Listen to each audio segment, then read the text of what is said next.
adakah pindah milik kasih sayang perlu mendapatkan kebenaran daripada pejabat tanah? Dan bagaimana jika hartanah saya adalah hartanah kos rendah? Adakah saya perlu buat permohonan kos rendah juga? Baik, jadi untuk menjawab persoalan ini, jawapannya adalah bergantung kepada maklumat sekatan kepentingan yang terdapat di dalam geran itu. Jadi dia memang bergantunglah kepada maklumat dalam geran ataupun kita boleh lihat juga kepada carian persendirian. Dah kenapa pula kena rujuk pada dokumen geran ni ataupun carian persendirian. Jadi dengan merujuk carian persendirian ni, kita boleh rujuklah segala maklumat terkini berkaitan dengan hartanah itu. Walhal maklumat pada carian ini adalah boleh jadi lebih terkini, lebih barulah berbanding dengan salinan geran yang kita dah sedia ada tu. Jadi maklumat sekatan kepentingan ataupun syarat nyata tentang satu-satu hartanah ini boleh dirujuk pada dokumen carian persendirian itu ataupun pada geran. Kebiasaannya hartanah yang berstatus freehold ataupun pegangan bebas akan dinyatakan pada sekatan kepentingan itu perkataan tiada. Kiranya bila dia tulis sekatan kepentingan tiada, itu maksud dia freehold lah. Itu maksud freehold. Untuk yang berstatus bermaksud yang maka kebenaran pindah milik daripada pejabat tanah ataupun pihak berkuasa tidak perlulah dimohon kalau dekat sekatan kepentingan tu tiada. Ini kerana tidak terdapatnya apa-apa halangan untuk melakukan pindah milik ini sama ada melalui pindah milik kasih sayang ataupun pindah milik secara jual beli yang biasa. Okey. Baik. Jadi ia adalah sedikit berbezalah dengan hartanah yang terdapatnya sekatan kepentingan ini. Jadi kebiasaannya hartanah yang berstatus pajakan ataupun leasehold kebanyakannya mempunyai butiran maklumat sekatan kepentingan ini. Sebagai contoh, akan ada dinyatakan dekat bahagian sekatan kepentingan tu ayat tanah ini tidak boleh digadai, dipajak atau dipindah milik melainkan dengan kebenaran pihak berkuasa negeri ataupun dia kata dia lebih kurang macam tu lah ayat dia pusing-pusing tapi memang dinyatakan tidak boleh dipajak, digadai ataupun dipindah milik melainkan dengan dapat kebenaran lah daripada pihak berkuasa ni. Jadi maka dengan itu hartanah ini perlulah untuk memohon kebenaran pindah milik di pejabat tanah sama ada jika tuan-tuan dan puan-puan nak membuat pindah milik kasih sayang ataupun pindah milik secara jual beli. Jadi bagaimana pula? Bagaimana nak mohon kebenaran pindah milik pejabat tanah ni bagi proses pindah milik yang dibuat secara kasih sayang. Yalah sebab yang sebelum ni yang kita terangkan tu pindah milik untuk proses jual beli biasa. Yang ni dia berbeza sikit lah sebab dia kasih sayang kan. Saya berbaliklah semula kepada proses permohonan kebenaran pindah milik ni oleh pihak berkuasa ni yang mana kita tahu kebenaran ini perlulah dimohon di pejabat tanah dan daerah hartanah itu. Sekiranya hartanah tersebut berada di daerah Kuala Selangor, maka permohonan kebenaran pindah ini perlulah dibuat di pejabat tanah dan daerah Kuala Selangor.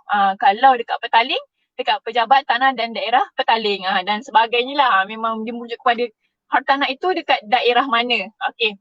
Kemudian dokumen-dokumen yang perlu dilampirkan adalah sama sahaja dengan pindah milik secara jual beli seperti mana yang pernah dikongsikanlah sebelum ni. Cuma adalah bezanya. Ada beberapa perbezaan lah yang mana perlu melampirkan beberapa dokumen tambahan. Jadi yang pertama sekali sekiranya pindah milik kasih sayang ini adalah antara suami dan isteri, maka dokumen tambahan yang perlu dilampirkan adalah mestilah sijil nikah kan. Ada suami isteri, mestilah sijil nikah. Jadi untuk pindah milik kasih sayang antara ibu bapa dan anak, ibu bapa dan anak ataupun antara adik-beradik, sudah semestinya salinan surat beranak, salinan sijil lahir tu lah, sijil lahir tu. Perlu jugalah kalau kata dia antara contoh bapa saudara kepada anak saudara ataupun mertua kepada menantu semua tu, itulah yang kena mengemukakan surat akuan sumpah. Jadi sebagai contoh, jika nak buat pindah milik antara bapa saudara kepada anak saudara ataupun mertua kepada menantu lah, yang tu yang kena ada akuan sumpah di depan Pusurujaya sumpah tu. Kalau yang lain-lain tak perlulah, cukup sekadar sijil lahir ataupun sijil nikah. Bergantunglah mana yang bersesuaian, mana yang berkenaan lah. Jadi yang panjang lebar tadi itu adalah jawapan bagi persoalan adakah perlu melalui adakah pindah milik kasih sayang ni perlu memohon kebenaran pindah milik di pejabat tanah. Jadi bagaimana pula dengan permohonan untuk kos rendah ni? Okey, untuk pindah milik kasih sayang yang sekiranya hartanah itu dikategorikan sebagai hartanah kos rendah, maka perlulah juga untuk memohon permohonan kos rendah ini. Sebab memang sudah disyaratkan segala pindah milik perlu dapatkan permohonan pihak berkuasa kan. Jadi walaupun dengan cara pindah milik kasih sayang sekalipun ataupun pindah milik apa-apa pun dah nama pun tukar nama. Pindah milik, pindah hak kepunyaan tu kenalah ikut prosedur, mana kenalah juga buat permohonan kos rendah ni ke ataupun permohonan konsen tadi. Permohonan ini juga adalah sama sahaja seperti mana yang telah dikongsikan di FB Live yang berkenaan dengan tajuk law cost consent, yang mana adalah samalah dengan permohonan yang dibuat secara jual beli. Cuma macam biasalah, adalah sedikit perbezaan, adalah sedikit tambahan dokumen yang mana perlu melampirkan salinan sijil kelahiran untuk anak beranak lah kalau pindah milik antara ibu anak ataupun adik-beradik. Kalau pindah milik tu antara suami isteri, samalah macam tadi. Perlu lampirkan sijil nikah dan sekiranya pindah milik kasih sayang ini dia dokumen dia memang sama je lah macam yang tadi tu. Cuma ada tambahan lah yang diperlukan untuk mohon kebenaran pindah milik ni. Jadi kalau kata suami isteri, sijil nikah, anak beranak, sijil lahir. Macam tu lah, dia sama je.